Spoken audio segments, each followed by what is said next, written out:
One morning my family and I went to my grandparents' house in Mississauga. My sister and I always used to play in their large backyard which overlooked a sprawling ravine. I was especially excited today because my sister and I had planned to hike down the ravine before lunch.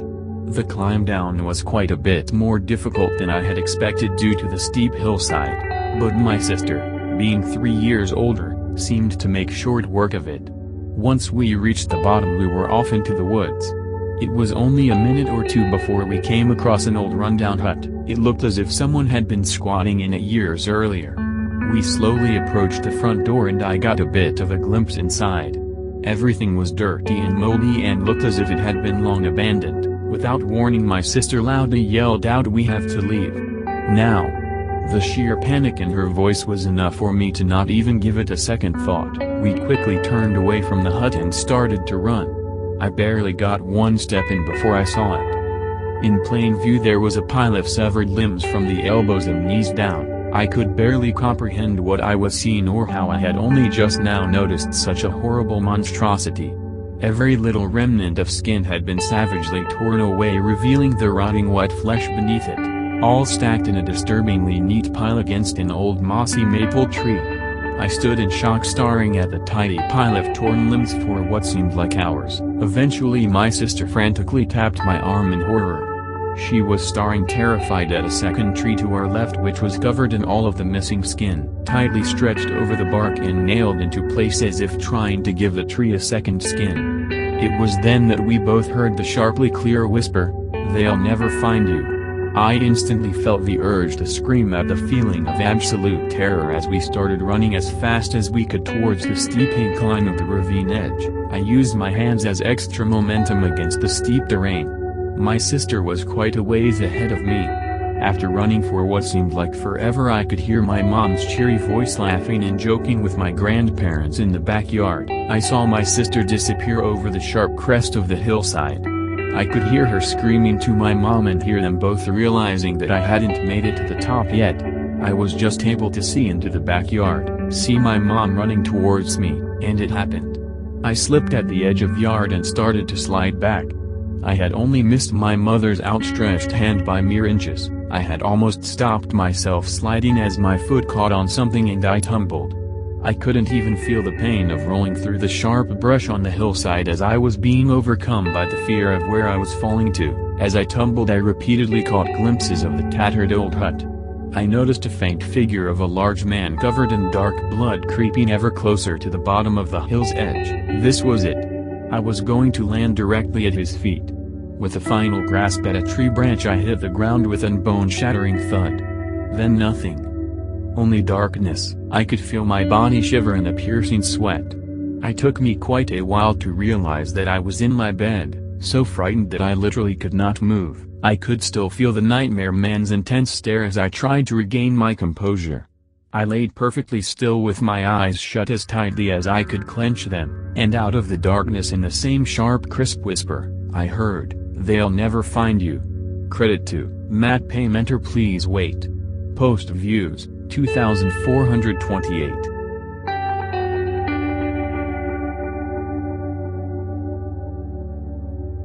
I reached the farm just a few hours ago, and it is more than I could have possibly imagined.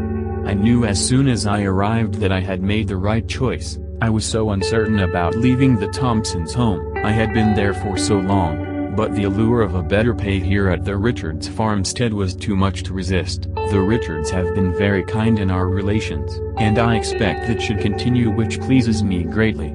They've been very respectful and forthcoming with me about what I should expect working as a maid on their farm. That's not to say the Thompson family lacked any manner of generosity, but there were times where I often felt invisible. Mr. Richards and his wife treated me almost as if I were family the moment we met. "You're going to be living in our home and tending to our children," John Richards told me. Marjorie said, "It's only right we treat you as one of us."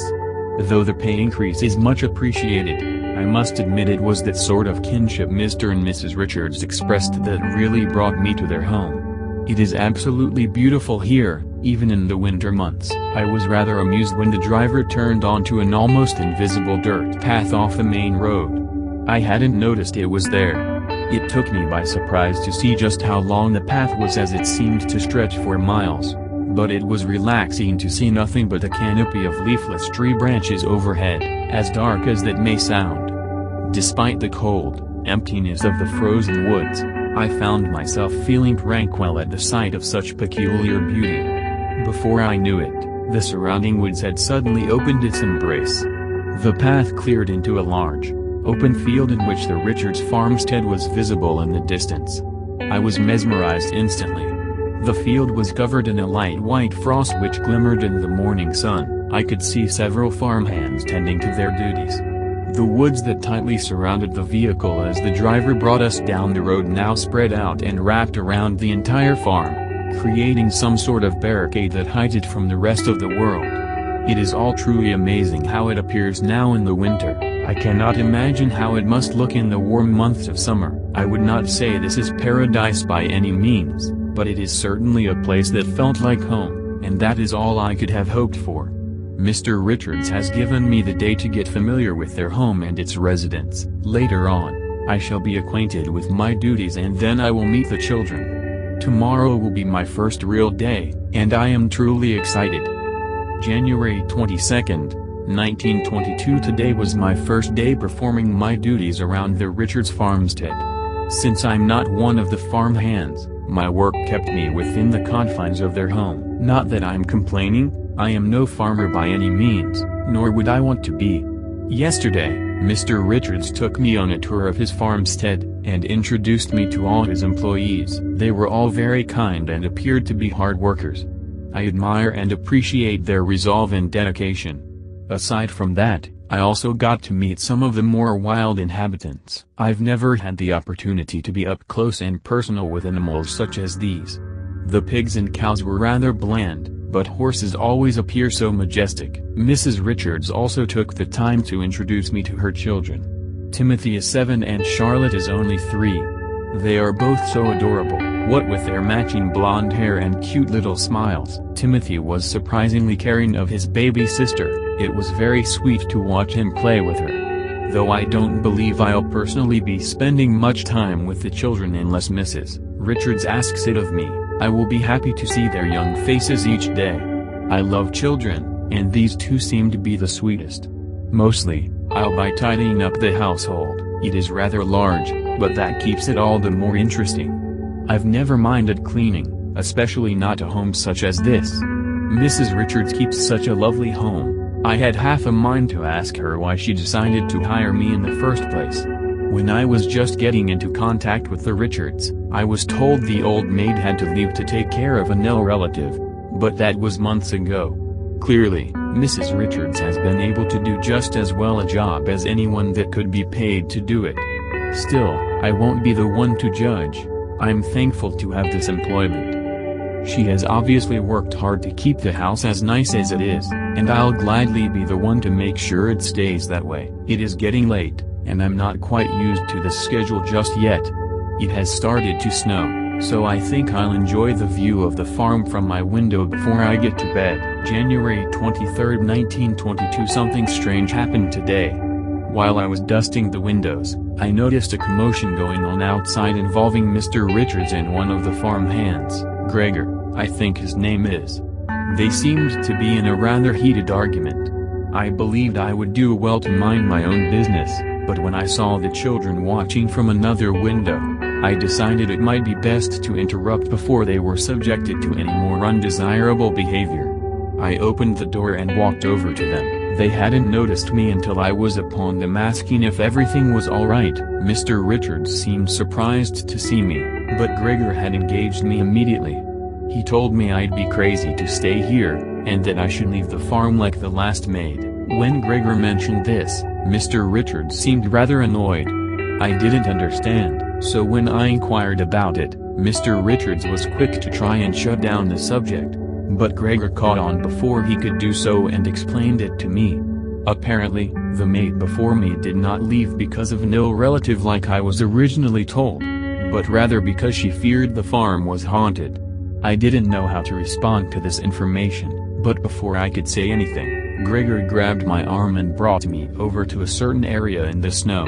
Mr. Richards protested, but did not physically intervene. Then, Gregor pointed to the snow and told me to look. What he showed me was indeed eerie.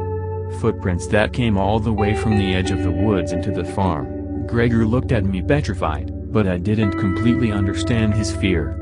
He saw the puzzlement in my face and immediately, almost as if it should have been obvious, he explained his fears. There are none leading back, he tells me. I've looked, and there are none. I didn't know what to make of such information, but I didn't really have a chance to discuss it with him, either. He left the farm immediately after, and I don't expect he'll return. Mr. Richards, however, was honest with me.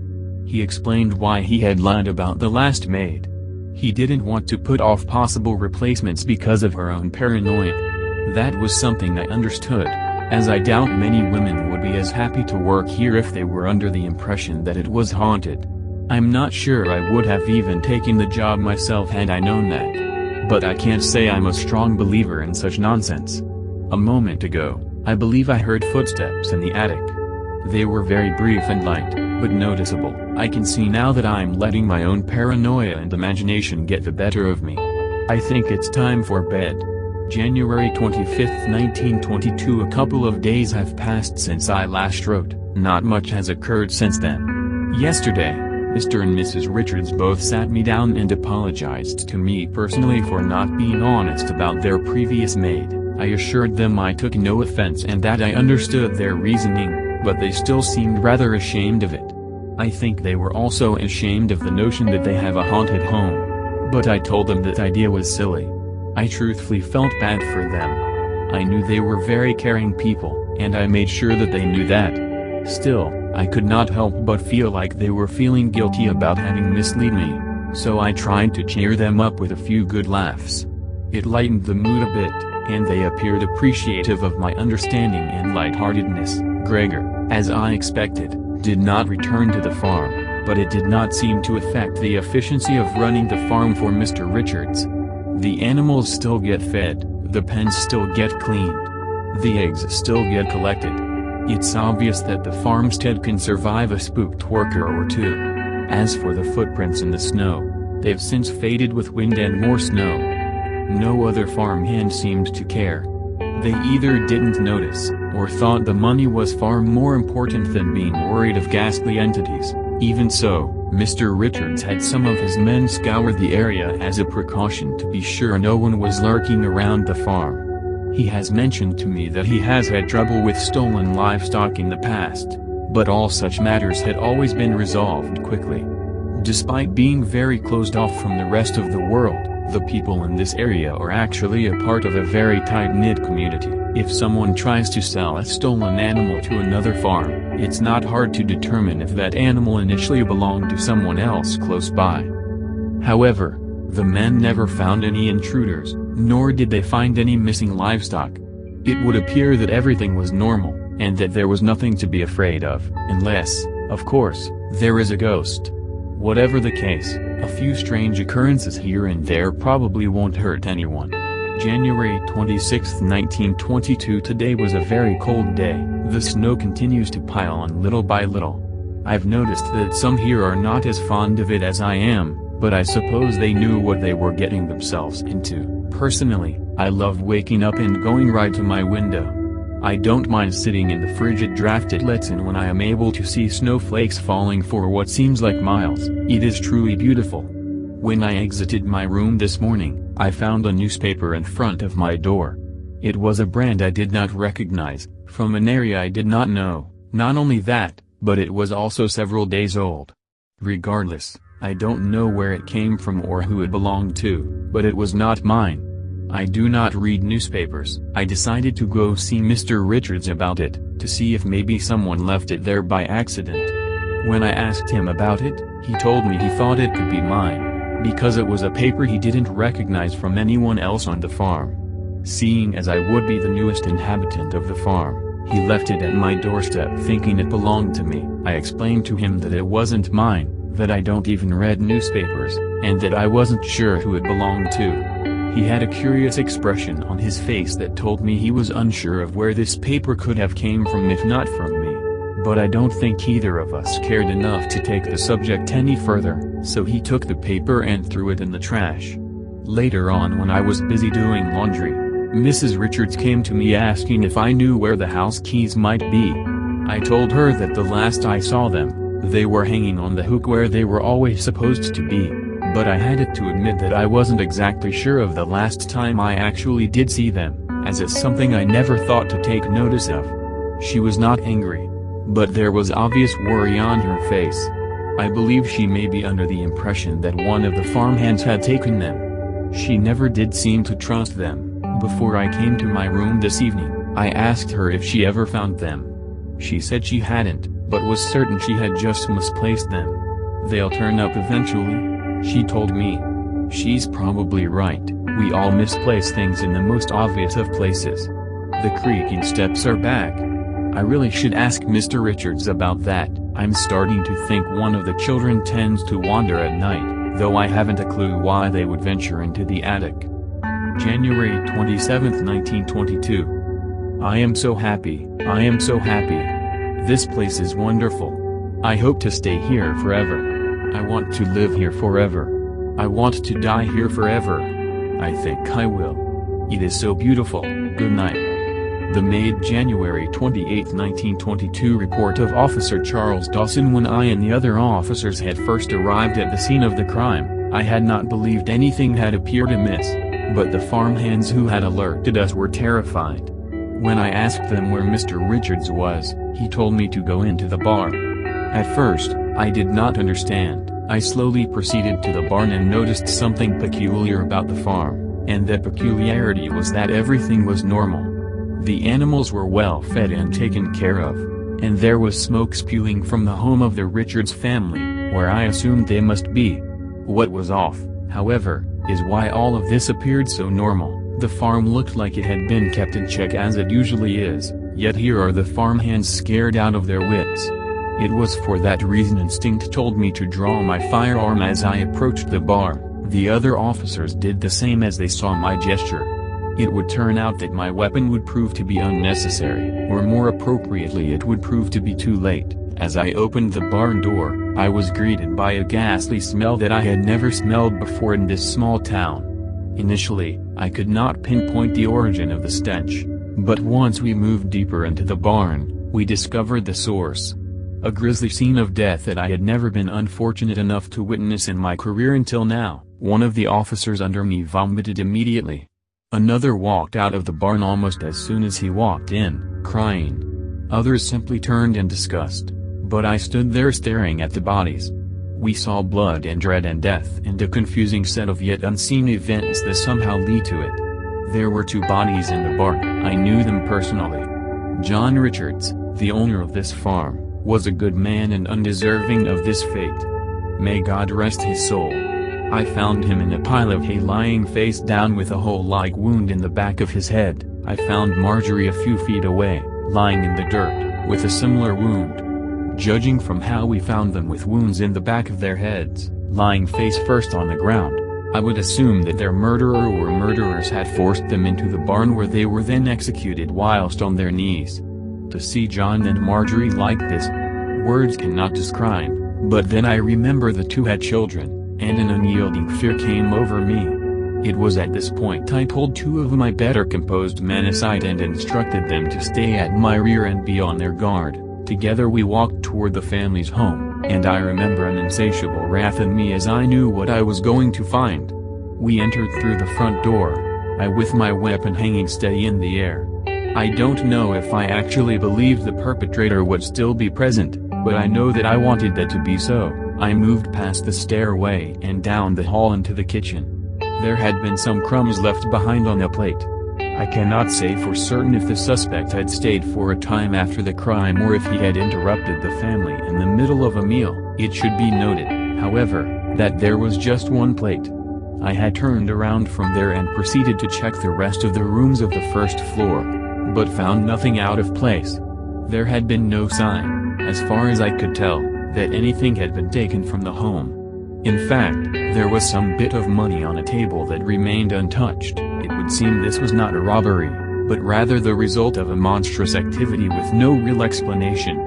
When I found myself back at the stairs, I and the other officers continued upward to find what I feared yet expected all along. Despite that, I was always at the ready to pull the trigger on my firearm. At the top of the stairs, we came upon an elongated hallway, with rooms located on each side and another set of stairs to the third floor at the end. I knew that the children's room was at the end of the hall on the left-hand side by those stairs. I could see the door from where I stood, which remained closed. Every other door was opened. There was the master bedroom, which appeared to have been unused, and then there were the two guest bedrooms, one of which had looked as if it were recently used. This angered me, but I do not believe the other officers understood the sick and twisted sense of humor from the perpetrator that I saw in it. After determining that these first few rooms were safe, we moved forward toward the children's room. When I reached the door, I stood there for a moment, considering whether or not it were wise to look inside. Unfortunately, as an officer of the law, I did not truly have the luxury of that choice, but as commanding officer at the crime scene, I could save my fellow officers from having to bear witness to what I knew I was going to see. I had them return back down the stairs, and once they had all vacated the area, I continued. I put my hand on the doorknob, twisted it, and entered. I was in the room for 5 minutes, and I only got as far as 2 steps before I could not bring myself to move anymore. I cannot and will not record in this report what I saw, nor will I ever speak of it to anyone ever. It was a sight that as few people as possible should have to see, let alone hear of, and it will haunt me for the rest of my days. When I was able to regain my composure, I backed out of the room and shut the door. I made sure the other officers were still out of sight. If I became lucky enough to find this scum of God's beautiful earth, then I wanted to be the one to send him back to hell from where he came. But I would not get that chance. I proceeded up to the 3rd floor. Here there were only 2 more rooms and ceiling door to the attic. The room on the right appeared to be used for storage, and the room on the left contained another gruesome sight that I admittedly did not expect to see. It was the maid's room, and she was still present. She laid with her head down at her desk, but facing the doorway. I assume she was left like this intentionally. Her throat was cut, and she was covered in her own drying blood. She had a horrific look on her face, as if she were staring past me and at me in the same moment, and her mouth hung open, contorted in a strange way, like she had been murdered in the middle of her screams. Her left arm was hanging off her desk, but her right was still posted on top of it. I approached the victim and saw that the right hand was placed on top of a book. Looking closer, I saw that this book was actually a diary. I reluctantly moved the hand to pick up the diary, and found something underneath. A blood-written number 34. I knew what it meant right away, so I turned to the page.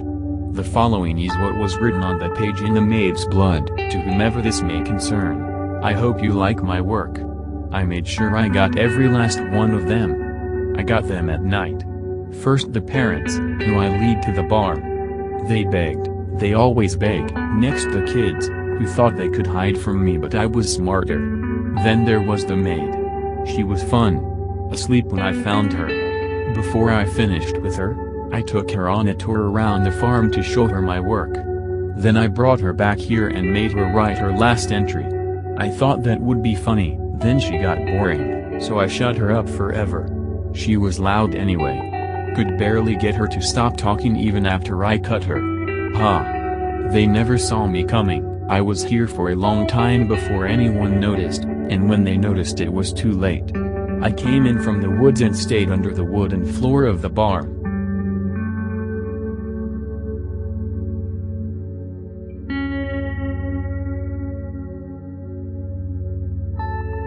The most beautiful creature I'd ever seen never seemed to close the curtains of her room next door.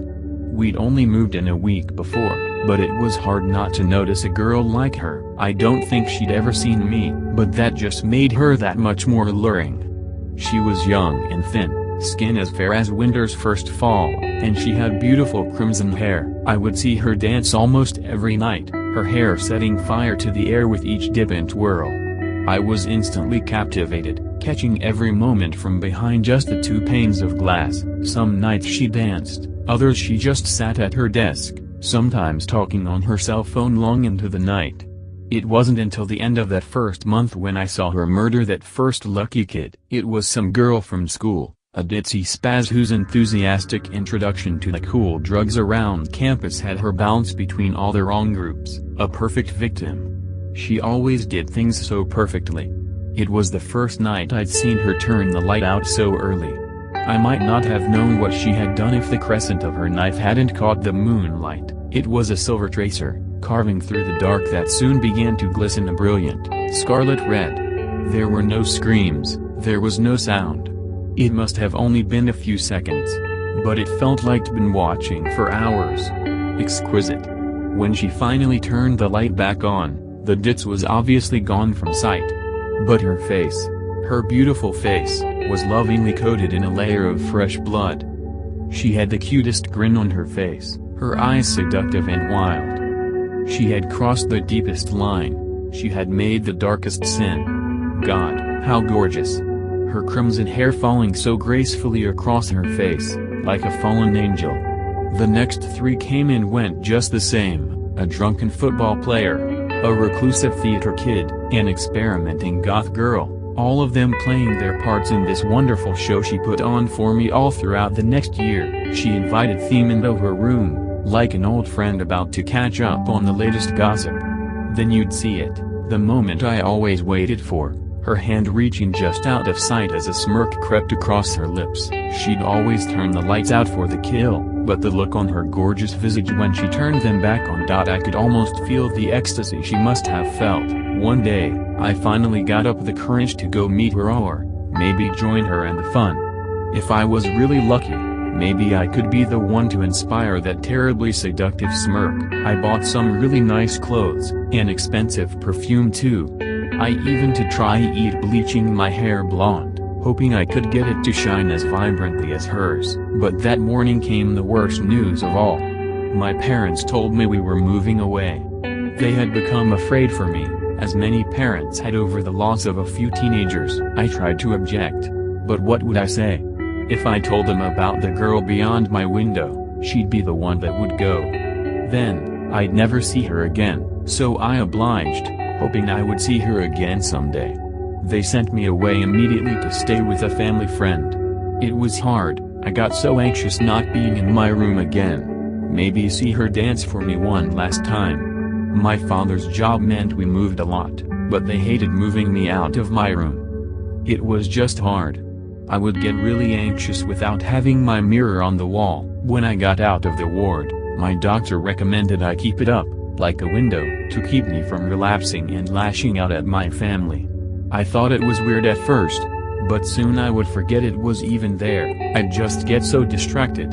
Ever since I got out, we've always seemed to move in next door the most beautiful creatures I've ever seen, and this one was a blonde. A real angel. Credit to Mr. Major. Please wait. Post views, 3,175.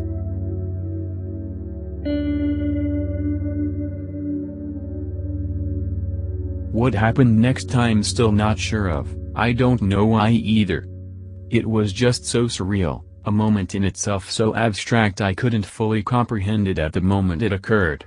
Still can't. The crowd aimed his rifle at me for what seemed like an eternity. I'm not sure if it was either reluctance on his part or an absolute breakdown on mine. It was as if time froze in itself. I was trapped in my own eternal purgatory of looking down the barrel of a .98, reflecting on what little life I had left and the even smaller life I had before. But the strange thing is, I didn't think of the entire usual flowery bullshit people associate with life. I didn't think of my home in Springfield, Vermont. I didn't think of my ma, baking me and my neighbor Susie another batch of chocolate chips, or my pa, coming home late again drunk to violent drool.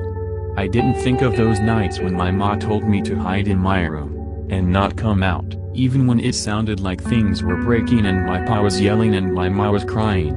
Not in 1905, Susie giving me my first kiss after I won her a stuffed elephant at the annual block party. Not the time I was with Charlie and the boys and for the first time laid eyes on Susie's ma and her perfect pair of D-cup breasts. Not my first car, a shitty recycled Ford my pa gave me the day after my ma died, Didn't get me as many girls as I thought it would. Not that time when I was 8 and I hit that softball right out of the park, the only time Pa ever said he was proud of me. Not my first date with Susie. Out to the roasters across town, bought the most inexpensive meal in Vermont, still managed to get me 5 minutes under the bra. I didn't think of August 4th, 1912, the day I first laid eyes on the greatest girl I ever knew. I didn't recall our first conversation. She was reading A Tale of Two Cities, her favorite book. I pretended it was mine as well. I didn't remember that first time I didn't think of Jenny. Why didn't I think of Jenny? Why didn't I? None of my life seemed significant to me at that crucial moment. The only thing I thought about, the only thing I deemed significant, was why I came here, to this piece of shit continent in flames. To fight a war that wasn't mine to fight, to save people I didn't know and never would. Why did I come here? Why can't I remember? Needless to say, the crowd didn't fire, at least didn't fire in time before Len charged at him from behind armed with nothing but his prized axe, his axe. Soaked in blood.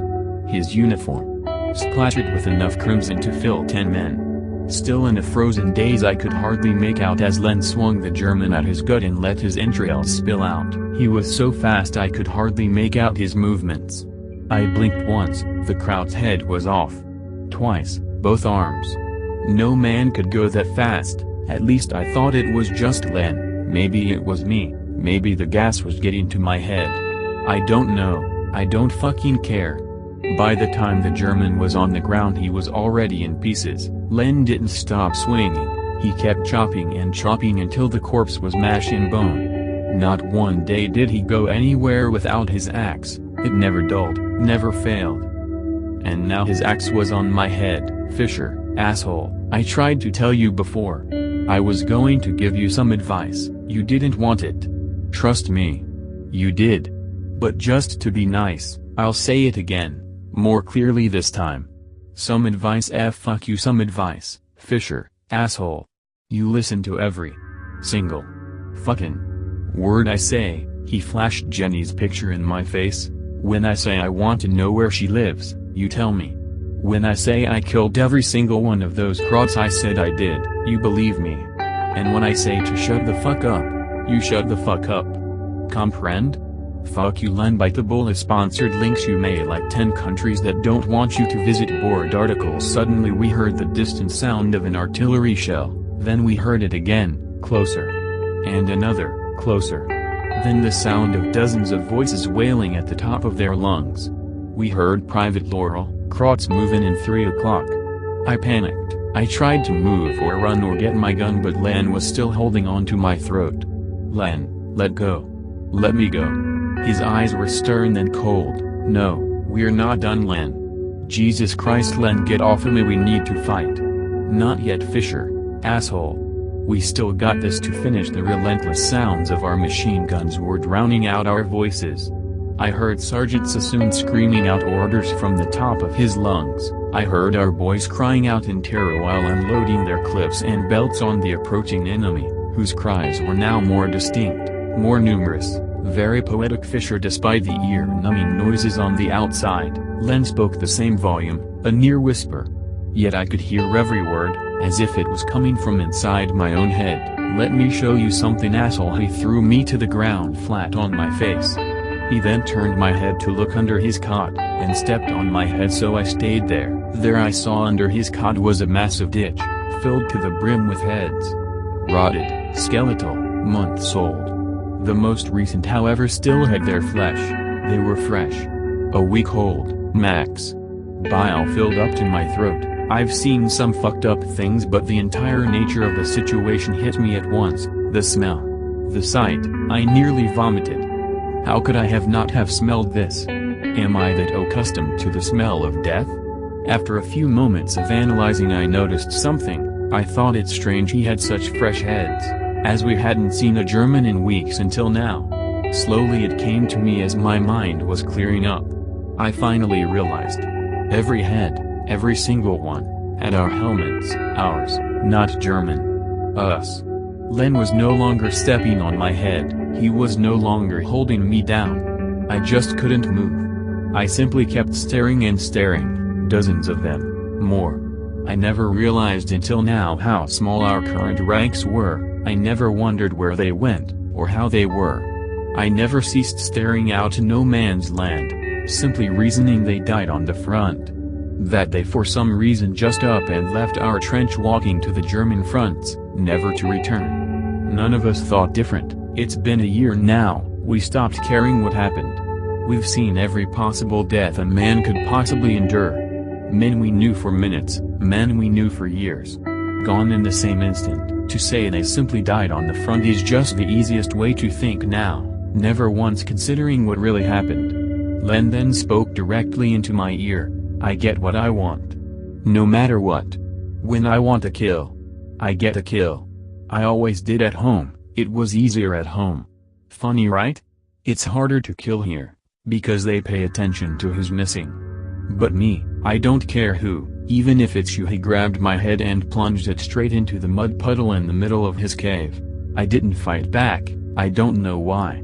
But right as I went under, I started to think, a thought that's been beating at my brain for the last several hours and, indeed, the last few months. Why did I come here?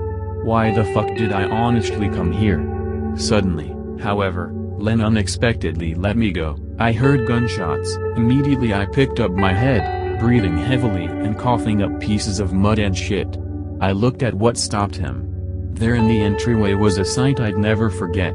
Those words in particular have a major significance, as I'd seen just about every variation of fucked up in the one godforsaken year I've been trapped here. Enough terrifying images to fill 10,000 photo albums, able to make even the most hardened civilian Joe shit his pants. But this sight in particular, is to be expected, even embellished, in a combat setting. A dead enemy, too, in fact, one dead Kraut, and another standing right above him. He looked no older than 16, probably younger. He had his gun aimed high, smoking from the barrel, shaking. He was shaking. His eyes, they were, wide, tearing. Afraid. I never saw fear so distinct, so traumatized. I turned around to whatever reckoning he sowed. He was looking straight at Len. Len had a bullet wound in his arm where he was still holding his axe, the other arm aiming his prized Luger at the German, another weapon he always managed to produce at a moment's whim. Len was breathing heavily, his sleeve gradually becoming saturated in red.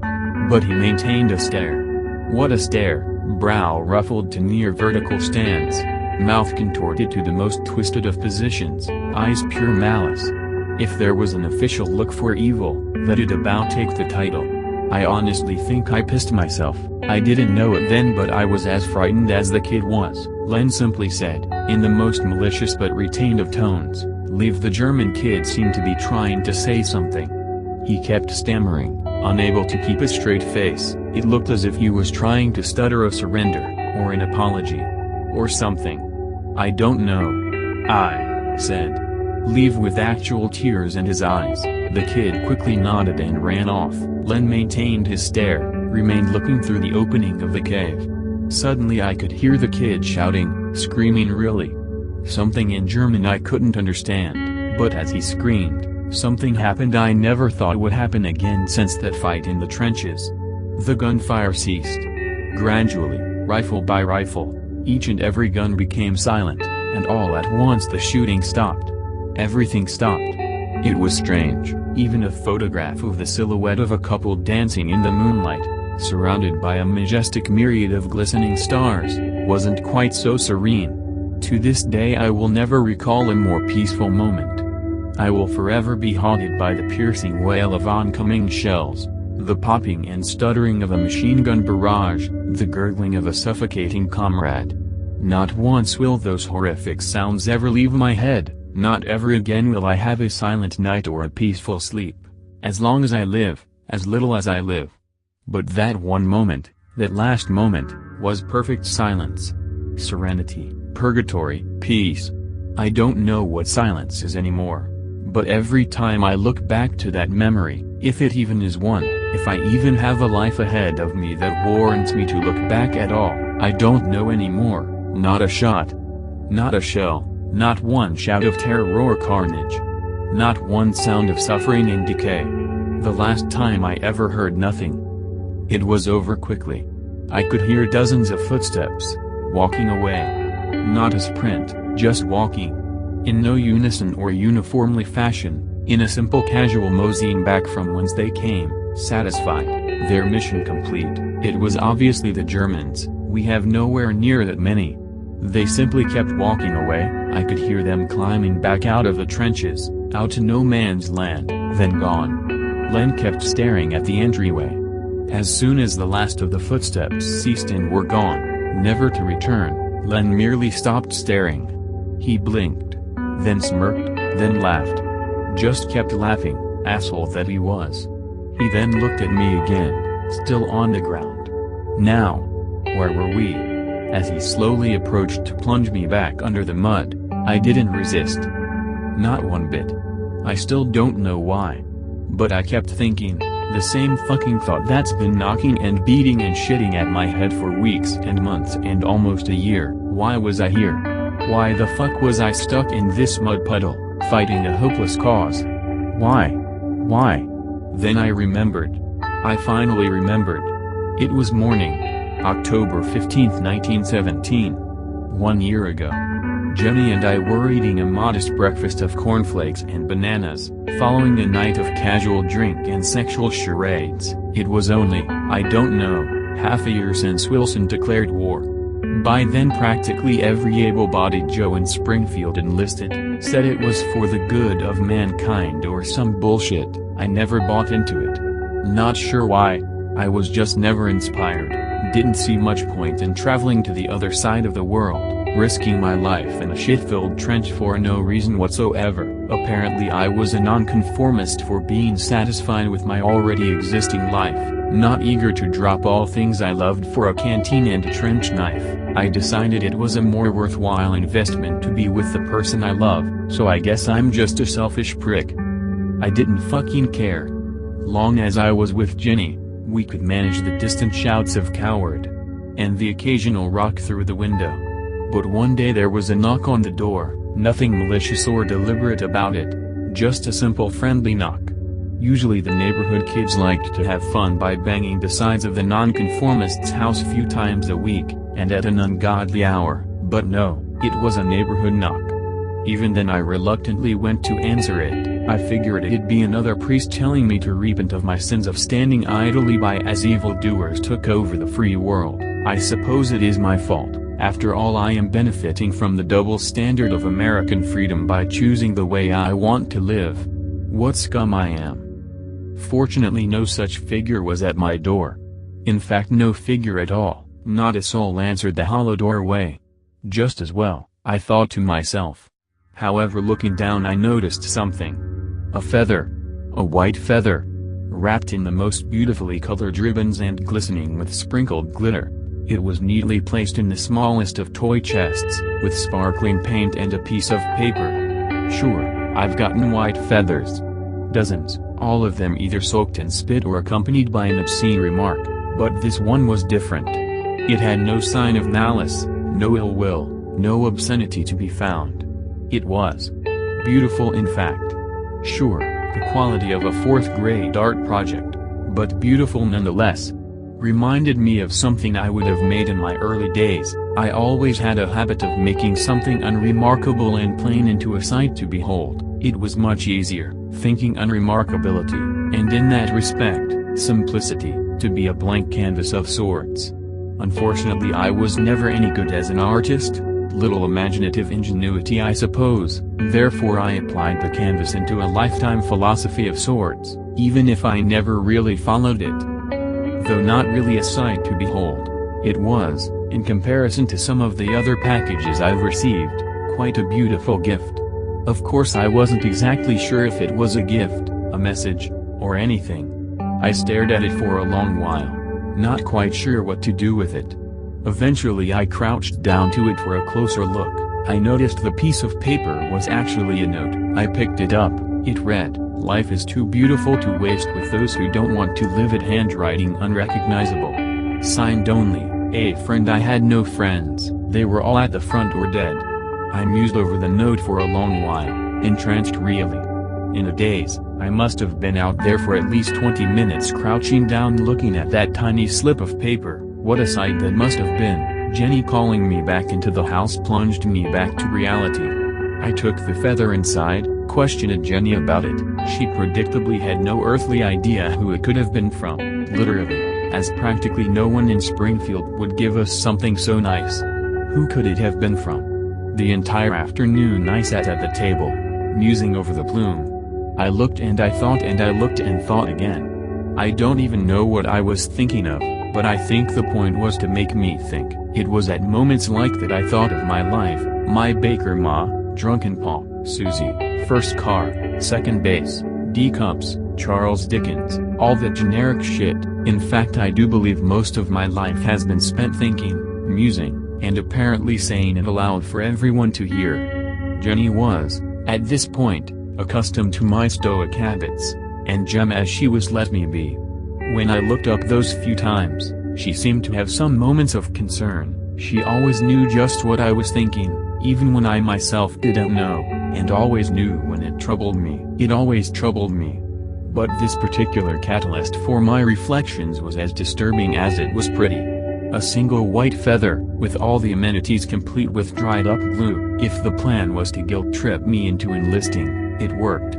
Sometime during my restless night I figured I was the one wasting my life, like the note said, and upon looking into the mirror for the 17th time, I realized I myself was the one not wanting to live life, and thus I myself the one wasting it on. At least that was the only bit of sense I was able to grasp from the note, if any.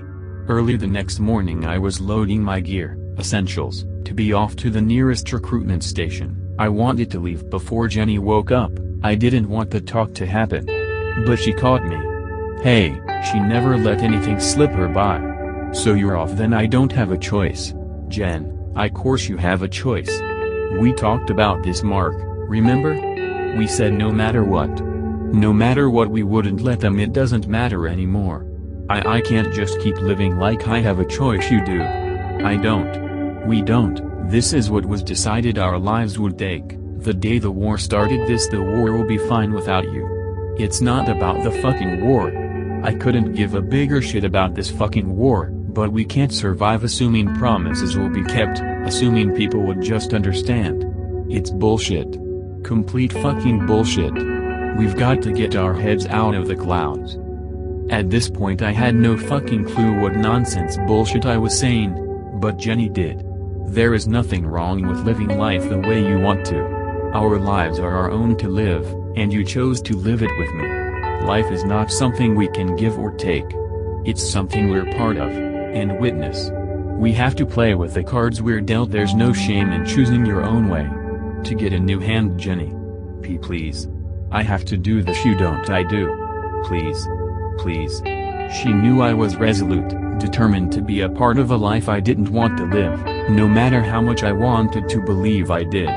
She wanted me to figure that out for myself. We kissed, one last time, and I went off to the nearest recruitment station. Left to this, a godforsaken fucking rock they call Europe. And all because one person told me to go. It wasn't all the others, spewing their hate and their spite. It was that one, who took the time to make me a pretty little plume and a pretty little note. I fought this war to please that one person, that one mind intent on getting me here. Here. In this shit-filled cave with this fucking psychopath and several dozen human heads, all of them smirking, laughing at me. Who could it have been? You really haven't figured it out, Fisher? I wanted Len to hear it all. That dramatic moment of climactic realization hasn't dawned on you yet? I stared at Len for a long while, matching his twisted grin. You're such a freak, Len. He seemed to chuckle at that. Oh? Don't ask questions you already know the answer to, Len. Asshole. When you say you want to know where she lives, I don't answer assholes who ask rhetorical questions. He smiled wider than ever. Is that so? I matched it. Who could it have fucking been, Len? Don't be like me, Fisher, he chuckled. Don't ask rhetorical questions.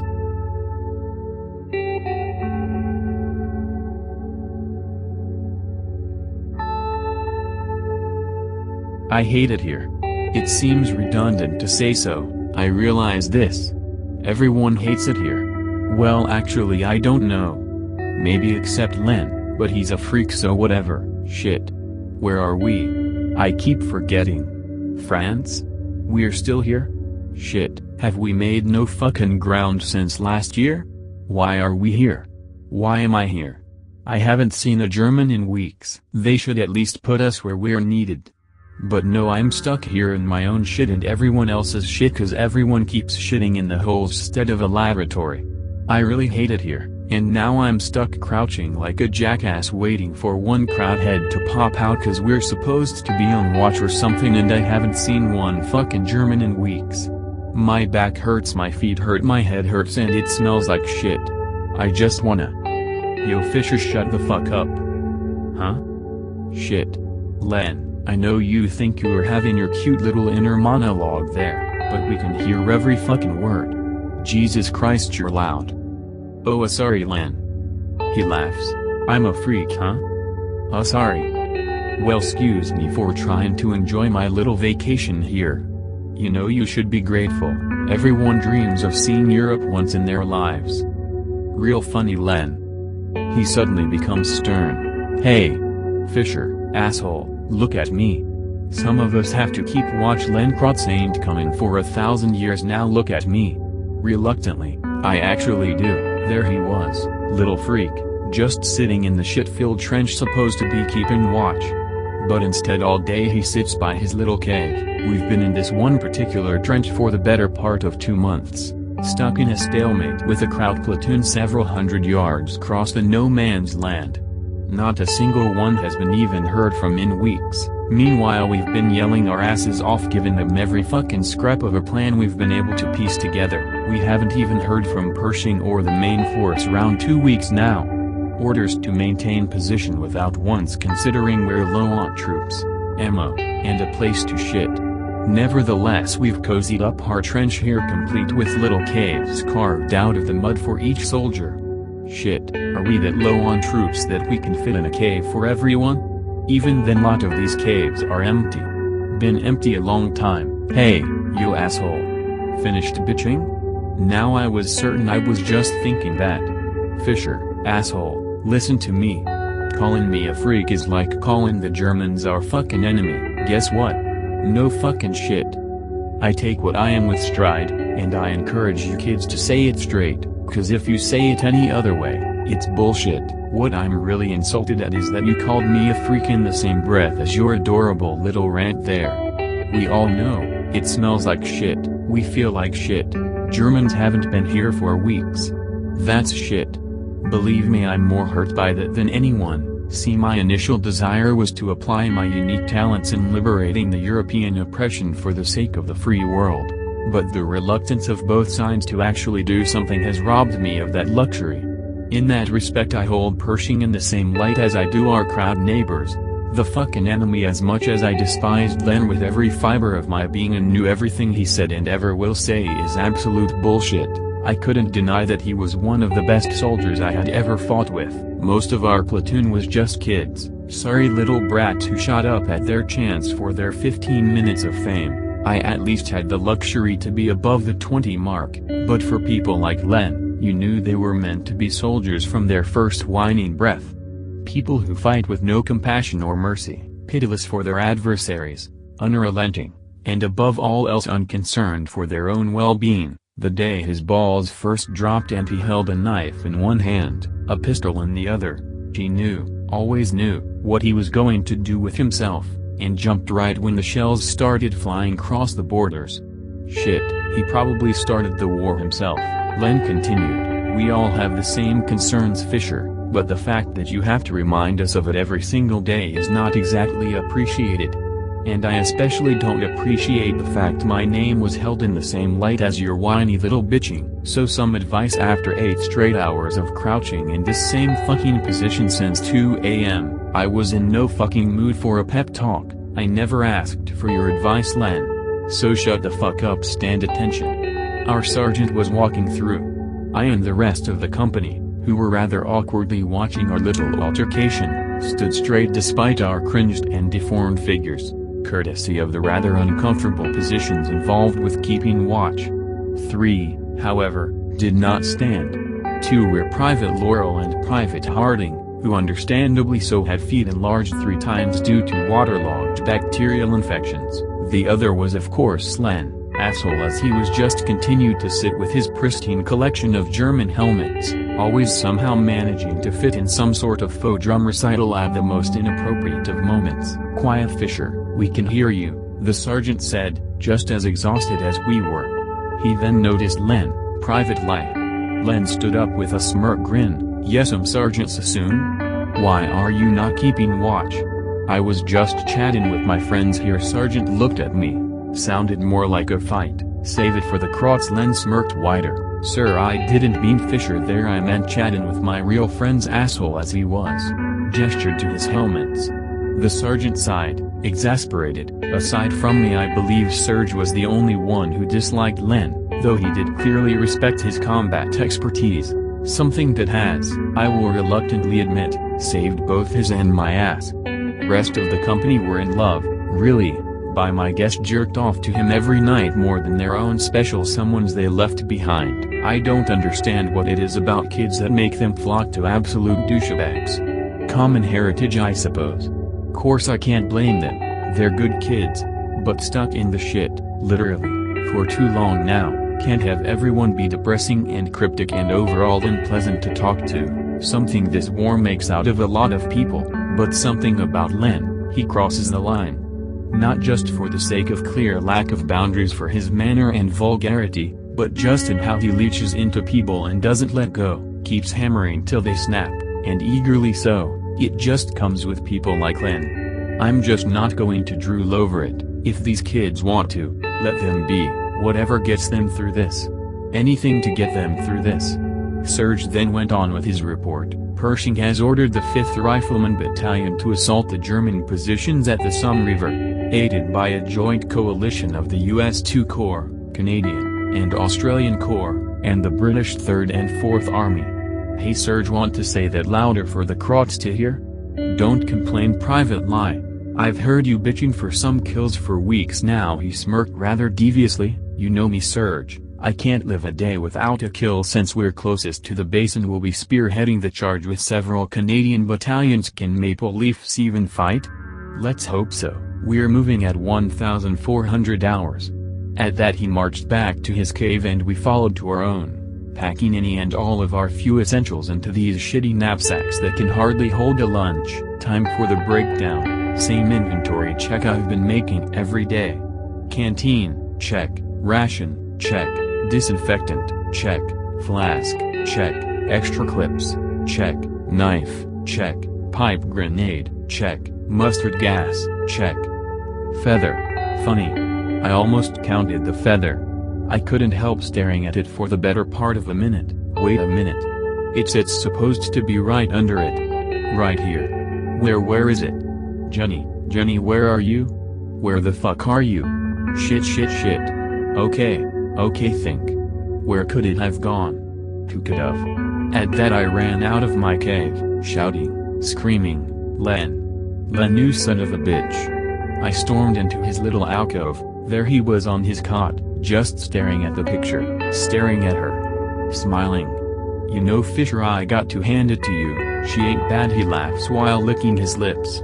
I never considered myself an angry man. Never had a temper, never made a threat, never even really got into a fight, besides the obvious. But at this moment, a hollow disc stood where my eyes were, veins bulged out of my head, and something inside broke through. Give it back in 3 seconds or I'm going to take it off your corpse. Nice titties too, bet you sampled that, eh? I could hardly hold myself back. Now all look at this, to my dashing sergeant, he chuckled. What bullshit have you been writing her? 1. 2. I just feel bad she got stuck with you, eh? Where does she live? I think she needs a real man. At that I clocked him in the face with the fist I unknowingly made. It was without a doubt the hardest punch I ever threw. He fell backwards and straight into a disgusting puddle of mud lingering in the middle of his cave, sporting a large welt where I decked him. Unfazed, in fact amused, he simply kept laughing and looking at the picture, still licking his lips. I grabbed him on the ground, but he would have none of it. "You shouldn't have done that, Fisher." In a split second, and I do not exaggerate, a literal fraction of a second, he shot up and twisted my wrist. With me completely off guard and incapacitated, he threw me to the wall, swiftly meeting me there. He grabbed my throat before I could even react. From what I've seen of Len in combat, I knew he was near unstoppable, unashamedly far more adept than I'll ever be, but this was supernatural, almost. I at least should have been able to sport a small sidestep, maybe even a clumsy swing, but he was moving faster than my brain could comprehend and react to. In fact, the moment he pinned me to the wall was the moment my brain told my body to throw a punch, believing it was the moment he first got up from the ground, after a few seconds stuck to the wall, meeting Len's admittedly horrifying stare. I finally recovered from my daze and slowly began to realize the mess I just got myself into. Managing to break my eyes away from his, I finally noticed the axe he held to my head. Not some hatchet, a legitimate war axe straight from medieval days. I wouldn't be surprised actually to find it was from that time. I knew of it, and I knew Len had the uncanny ability to produce it at the most convenient and unexpected moments in less than a flash, but never would I have guessed it would be held up in the direction of my pathetically soft skull. I remained there, incapacitated, weak, defenseless, completely at the mercy of the man I hated the most. At that moment I had one of those moments of premonition or enlightenment or whatever you call it. Took me back to a few months ago, just after we occupied this particular trench from the German positions, one of our first significant advances since we got our orders to advance towards the Somme. Kroats were pissed to a number and didn't wait long for a counterattack, and they rushed us fairly unexpectedly. Due to part exhaustion part laziness, not all of the guns were situated precisely at our most vulnerable points, and since it was the Germans' trench they knew exactly where to strike. They swarmed us and into our ranks with a vengeance. Even worse, they were smart about it. Our first relief wave was absolutely torn apart by well-placed and well-timed grenades, shredded by rusted shrapnel of what I assume were nails and scrap. It seemed almost too well-timed. I suppose after several run-ins they recognized our general placement strategies. Me, Private Owen, and about a dozen others were the second wave. We were gearing for a charge, same routine, fly in the shrapnel, then charge in the riflemen with the machine gunners offering cover from behind. Course we were delayed. Somehow the Germans not only recognized the exact timing and placement of our first wave, but the relief positions of the second. Instead of slicing us apart with the generic shrapnel, they were cruel. Several canisters of mustard gas, or possibly phosgene, I'm not entirely sure, were thrown in. After several seconds of listening to the demented orchestra of the sizzling of gas seeping out of their containers, the men scrambled in a display of near-psychotic hysteria.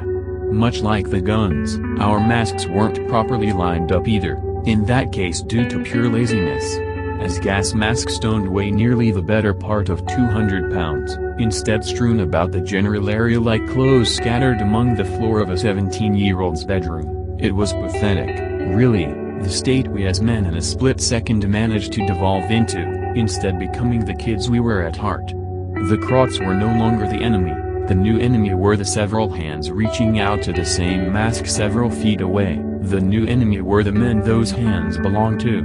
What a fucking sight it must have been, the crudest of unarmed combat between kids desperate for their next breath, reaching for their salvation, for their possible means of returning to their mothers, kissing their loved ones.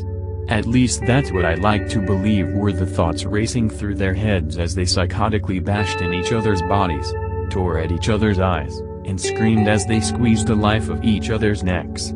Ironically only 4 of the masks were actually reached in time. Me and Owen were the few lucky ones, managing to store our masks in a safe place in the event of the worst case. Well, just in time we got on our masks. Even then my eyes were burning up a little, but I could manage. One of our mates, Lieutenant Spiegel, was not so fortunate. It was a fucking sight. His eyes seemed like they were rolling to the back of his head. Foam was gurgling out of his throat. The sound he made was, well, let's just say a sound like that sticks to you. A half scream, half guttering, like he was drowning in air. I never saw mustard gas with this kind of effect, and phosgene wasn't visible, so I'm still not entirely sure what exactly the Krauts dropped on us. However, it's safe to say it did the job well. In desperation and half-insanity, Spiegel charged at one of our boys, Boyle I think. Spiegel tackled him to the ground and with all his remaining strength tried to pry off Boyle's mask. He succeeded, but it was too late to get it on. Both men succumbed as their eyes, almost literally, melted out of their sockets and the foam in their mouths turned into a stream of blood. Owen and I couldn't spare the bullets to put them out of their misery.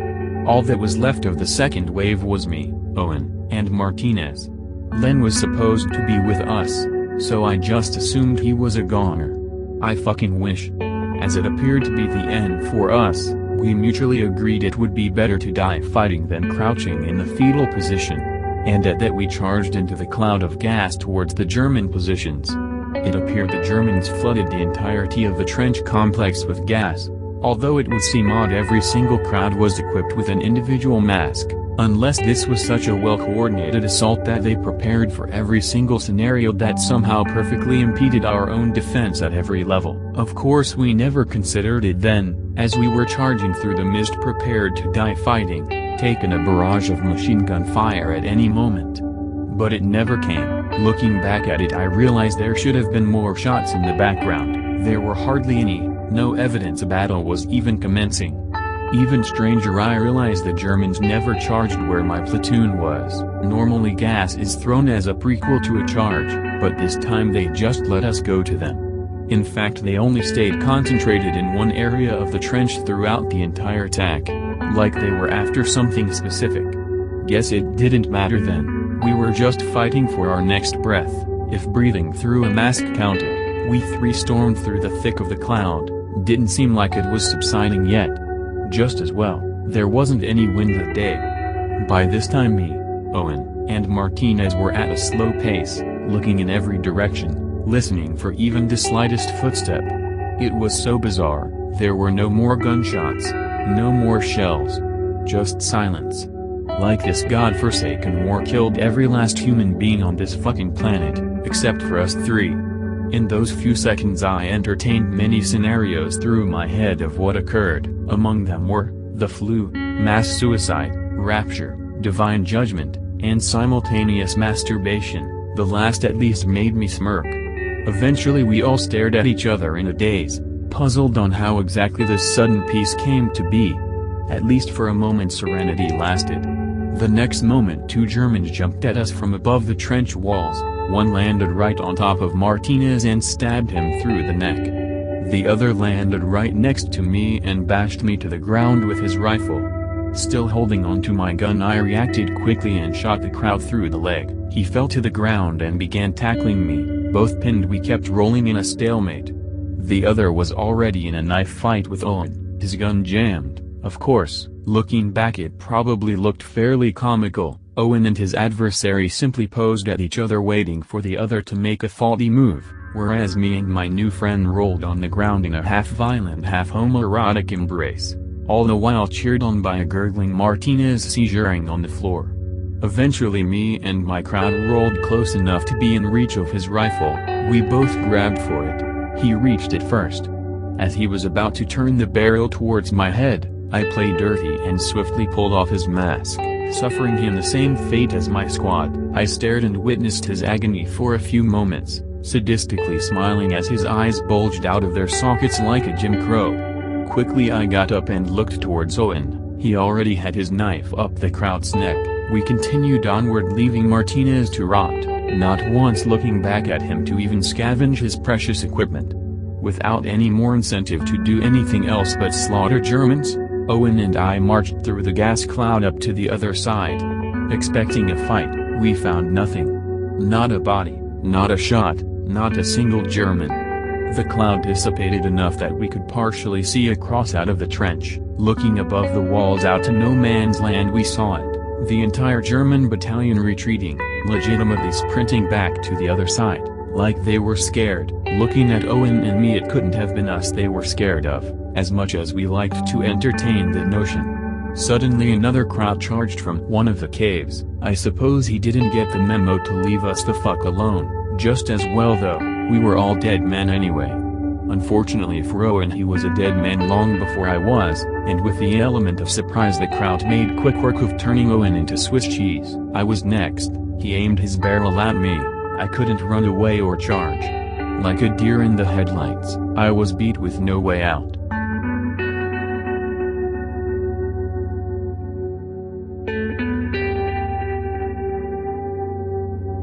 I write this as an apology to those who are affected by my mistakes. I hope that you can find it in your hearts to forgive me, though I will understand if you can't. My wife was terminally ill and, a few months ago, she died. I was very sad at the loss as she was a marvelous, caring woman. She was kind, and everyone that met her said their lives were better for it. I couldn't bear the pain though, so I did something terrible. I will not tell you how I did it or how I learned to, for enough damage has been done, but I found a way to bring her back, to raise her from the dead. I could no longer bear to be alone, and I made a terrible mistake in my loneliness. When I finished the ritual, nothing happened, not at first, anyway. I was about to rebury her when I first started to hear breathing. With an understandable measure of joy, I realized that the sound was emanating from her mouth. I had done it. At the time I could not fully understand what it was, but, in my blissful ignorance, I carried her home. She was not the same. She was no longer caring, but a primal, instinctive beast. She howled and screamed, snarled at me whenever I passed. I was worried, and for my own sake but for hers. She could escape, she could go out and do something to get hurt. Let the record show that it was for her own good that I locked her in my basement. I never meant to keep her that way. I never knew that my actions would set a chain reaction of unfathomable horrors into action. I kept her there for as long as I could, but her screams grew more and more desperate. I was chilled to my very core by the screams of my betrothed, and before long I stood on the rain-slick precipice of insanity. I needed to do something. As it so happened, I was not the only one to hear the screams. My neighbors began to show interest, eventually sneaking onto my estate to snoop around. I caught them in the act, and as I had no explanation for what they may have seen, I attacked them. I didn't kill them, but they were unable to leave of their own accord and, as I feared the consequences of letting them go, I locked them in the basement with my wife. This was my second mistake.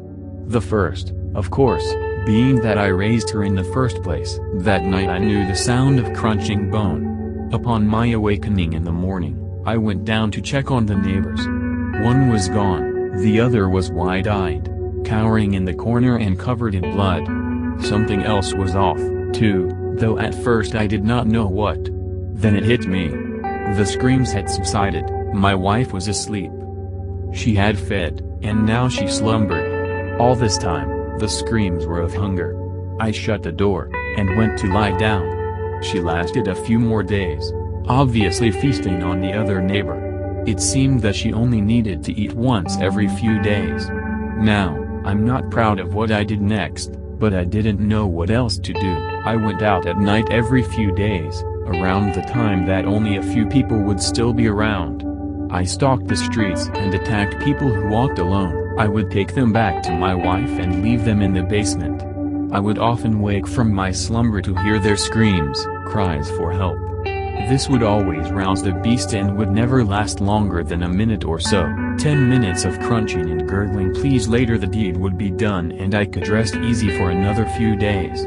Although I did not kill anyone, I may as well have. It was my actions that brought about the deaths of so many, and my actions that robbed so many of loved ones, of closure. How many torn and bloody drags did I have to burn? How many personal effects were destroyed by my hands?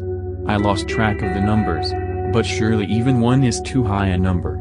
I was kept awake to its screams, and it shall henceforth be referred to as it, for I have come to the conclusion that this monster is not my beloved, so I fed it, a night of rest for the lives of so many.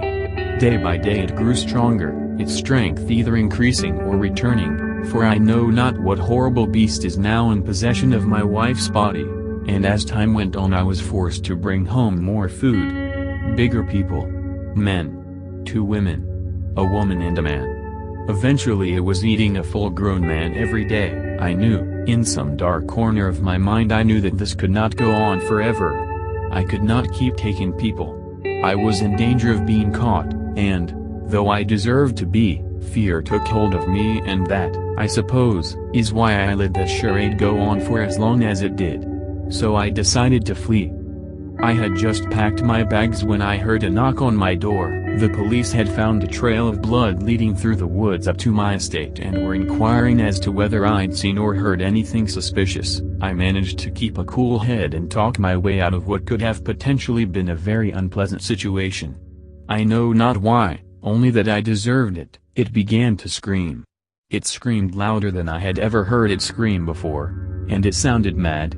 The police instantly drew their guns and went in, thinking perhaps some horrific predatory beast had made its way into my home. They eventually found my basement door and threw it open. Slowly, ever so slowly, they descended the stairs. I was at a loss for what to do, so I did the only thing I could think of in the heat of the moment. I shut the door. Throwing the bolt across, I ran to my quarters and grabbed my bags, making for the door.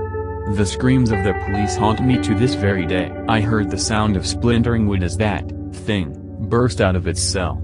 It was now loose in the house. I ran as fast as my legs could carry me out of there, out into the streets of the town I had stalked, into a train, and I left the place far behind. My old home is a ghost town now, splashed with blood, yet no bodies remain. How I long to return to my estate, to gather up all of my research and burn it so that this might never happen again. I have made many an attempt to do so. In fact, though every time I get near I hear that beast's wild howls, screaming for flesh.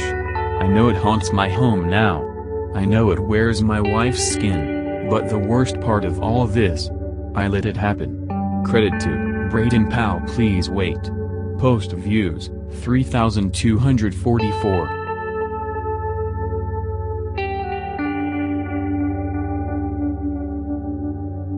Youth is wasted on the young. George Bernard Shaw. The old, hate-filled woman had been staring at the bathtub for a whole 15 minutes until she was entirely satisfied that it was dead. Taking her gangrenous black foot from the back of its head, it rose slowly to the surface of the calm, cold water, no longer pinned down by the crabby appendage, gripping its scalp with her claw-like nails, digging them under the surface of its soft white skin. She snatched it out of the water in a single, wicked motion, before forcefully smashing it against the floor, like a potter adding clay to the kiln. The back of its head became flat as a pancake, while the sides split open and sloppy brain flowed freely from the cracks. Then she went to work. Taking a pair of rusted scissors, she messily snipped and sliced the skin from all around its head, taking special care to preserve the eyelids. Then, with a great deal of effort, made more difficult by her missing fingers, she ripped off its head and flipped it inside out, discarding its small skull by tossing it in the nearby faucet. She was graying, with hair down to her knees, and horrible, sunken eyes and a near-toothless mouth. Ugly. Horrific. But that was about to change. Grabbing a large needle and a thick, leather thread, she began stitching the skin to her own face. It didn't look good. The mangled, tatty skin was secured to her face by the rotting thread, which wove messily in and out, over and under her skin. She ignored the pain. And the blood. There was a lot of blood. Some of it even her own. After what seemed an agonizing few minutes, she stood up from her wobbling knees, her hands still shaking and her vision slightly blurred from the intense pain. None of that mattered now, though. As she looked at herself in the mirror, she couldn't help but smile that wicked, foul, toothless grin. She looked disgusting before, like a witch, or something dead, but now she was beautiful. It was a miracle, she thought, that the family from across the street had ever trusted her to babysit their child. It didn't matter now, she finally had her baby face. Credit to KIMO. Please wait. Post views, 2,319.